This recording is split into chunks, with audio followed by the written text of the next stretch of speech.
In marriage, the little things are the big things.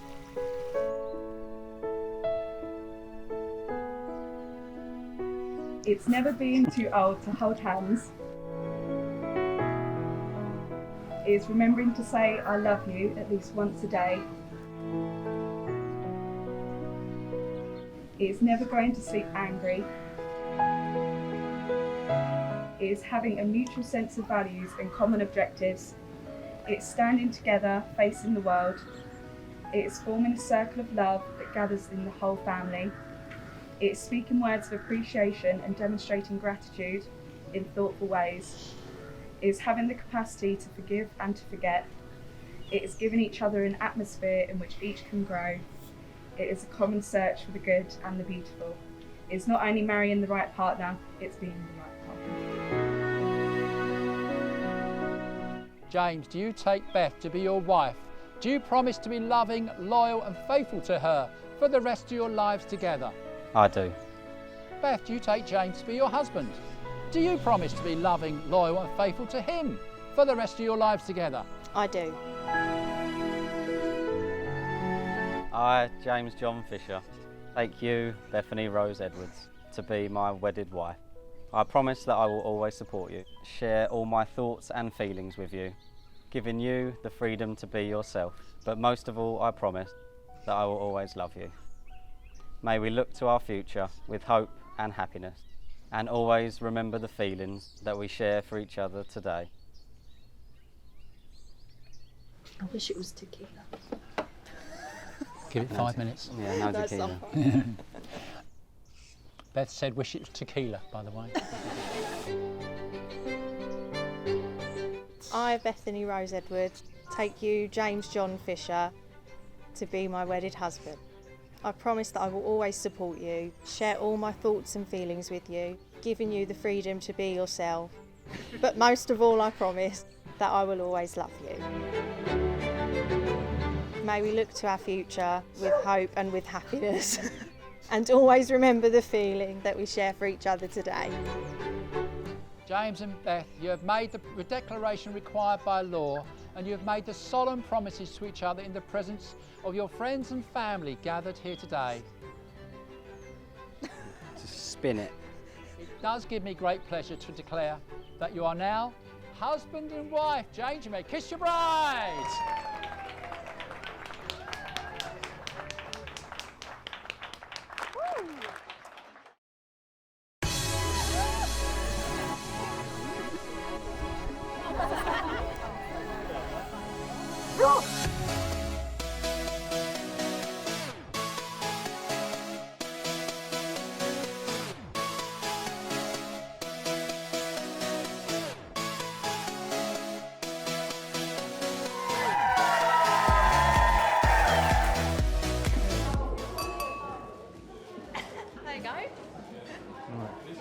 Ready.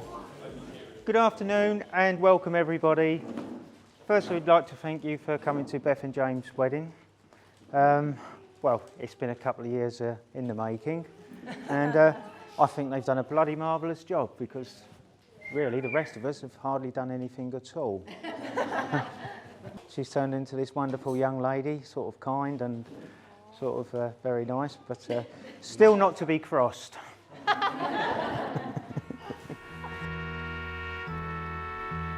First of all, I'd like to welcome you all to Beth's wedding.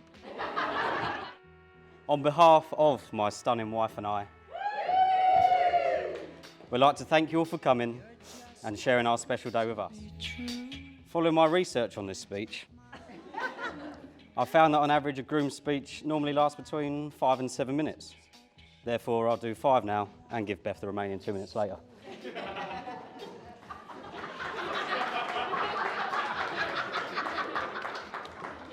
Sorry, Kev. You're just too good to be true. Can't take my eyes off you. Pardon the way that I stare. Beth and I met over 11 years ago via our mutual friends. I still cannot believe that following our first date, involving a trip to McDonald's with me being dressed head to toe in an all-American flag onesie, I'd be calling you my wife today. Know that it's real. You're just too good to be true. In all seriousness, you truly are amazing. Eyes are for you. I cannot thank you enough for everything you do for our little family of Chelsea and I.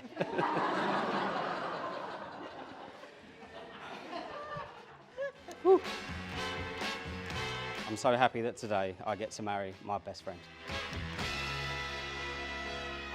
I love you, baby, and if it's quite alright, I need you, baby, to on the lonely night. I love you, baby. Unfortunately, it's not been possible to have everyone we love with us today, but we know they're here with us in spirit and very much in our thoughts and our hearts. My new in-laws, Debbie and Kevin. Thank you for both always making me welcome in your family, and I hope I can live up to the expectations you have for a husband to your daughter. And Kevin, thanks for willingly giving Beth away. When I suspiciously asked if I could marry Beth, I never heard anyone say yes so quickly. My mum and dad, I'm sure everyone in this room would like to thank you for creating such an amazing son.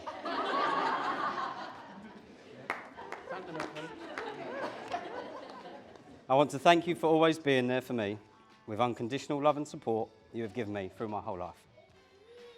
Thank you for allowing me to make my own decisions and giving me your guidance, which has shaped me into the little man I am today. You have always been there for me on any occasion of time or need. I'd also like to thank you for the welcoming, love, care and support you have shown to Beth. We are both extremely grateful. Trust in me when I say, oh, pretty baby, don't bring me down, I pray, oh, pretty baby, now that I found you, stay, oh, pretty baby. The best men, Samuel and James. From being my bodyguards from nursery through to sixth form to now, my teammates on and off the pitch, to being by my side today, thank you both. Hopefully their speeches will be short and funny, like me, with what I can only assume will be made up stories of their own imagination, so please humour them and definitely feel free to heckle them. And I thank God I'm alive. You're just too good. A quick word for the groom, who's scrubbed up very nice in his junior boy's suit. And to Beth, who looks absolutely amazing today, and we're so happy that you've now taken on the full-time burden of James. So with that, could you please raise a quick glass to the beautiful bride, Beth. So much the same as junior school, James dominated the secondary school sports scene. But this time with a lot more sports on offer and more opportunity to play. He successfully made it to the bench for most of those sports. He would be the first reserve for every sport possible at school, making sure that his parents, to whom he is very grateful, would have to purchase every type of sporting paraphernalia, from hockey sticks to gum shields, he had it all. I've got no idea what this is about, but I've been told this belt doesn't only hold your trousers up, but it also acts as a dog lead and a whip.